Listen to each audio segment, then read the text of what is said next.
Hi, my name is Jumi Seiler and I want to discuss a program called the Senior Health and Wellness Fair, which goal is to provide the aging population of local communities across the United States with activities that stimulate cognitive, emotional, physical, and social well-being to help foster successful aging.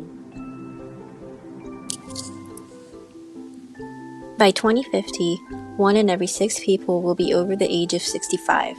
In a country of great abundance, it is imperative that we focus our efforts on our aging population and ensure that they live the rest of their lives with grace and dignity. Conditions for successful aging include absence of chronic diseases or cognitive impairments and being free from pain.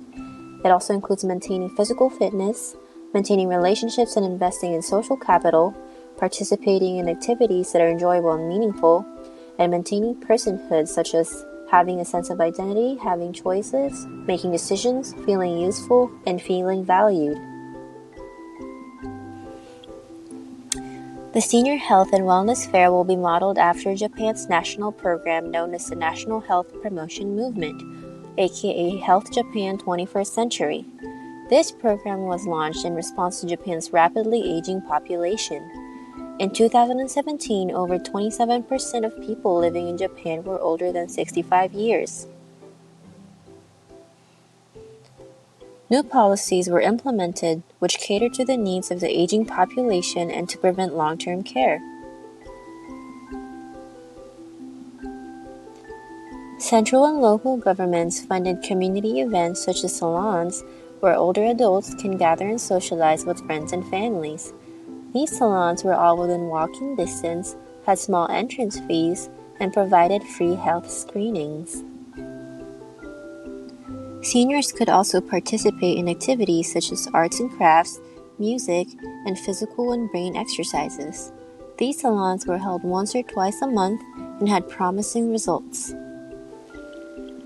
Similar to Japan's salons, I have modeled the Senior Health and Wellness Fair in the same manner. It will be held every other weekend, will be within walking distance, and it will have a committee composed of senior citizens of the local community for planning and design, as well as free health screenings. At these gatherings, people can also enjoy games, arts and crafts, music, food, and merchandise. The fair will be within walking distance. It will be placed strategically in an area that is pedestrian-friendly, which means that there will be well-structured streetlights and a lower traffic volume. Short distance and accessibility facilitates a higher turnout. This is important in many ways, which will be discussed later in the presentation. Perceived accessibility or perception of independent mobility is also empowering. It can also strengthen the community because you're more likely to come across people from the local neighborhood and people you're familiar with. Seniors can also feel safer due to the proximity to the neighborhood, and this feeling of connectedness to the environment by having to deal less with confusing traffic situations can really affect social participation. There's also no need for transportation. Lack of or limits on transportation can also be a social detriment. Impractical bus schedules, such as when the bus isn't available during the weekends. Safety is also an issue because of having to wait too long in the dark, as well as poor lighting, which can cause injuries. Public transportation is also designed for younger legs and not inclusive for people with special mobility needs. Seniors also run into problems while handling ticket machines and going online to check bus schedules. Being dependent on transport services means increasing effort and decreased motivation for social engagement. This local street fair will be designed to encourage socialization by dealing with limitations on mobility and ensuring easy access. This strategic placement will not only be beneficial for the elderly, but it will also accommodate to young families with smaller children. This program will also have a senior-led committee who will be actively engaging on the planning and design of this event. Research shows that making contributions, giving advice, and feeling useful is important for self-esteem and successful aging. Participation in decision-making roles can foster a sense of identity that can slow cognitive and social decline. Seniors who are directly involved in planning are more likely to come up with individualized activities that are more suited for their age group. Research has shown that it's important for the elderly to have options in life and to be able to choose what is important to them.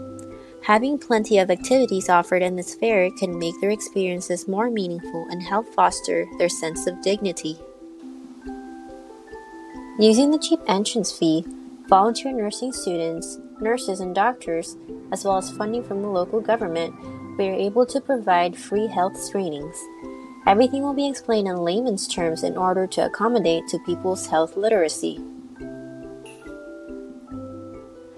As previously mentioned, due to the accessibility of Japan's local salons, there were more high-risk individuals who turned up and were identified at the local salons compared to the nationwide secondary prevention programs.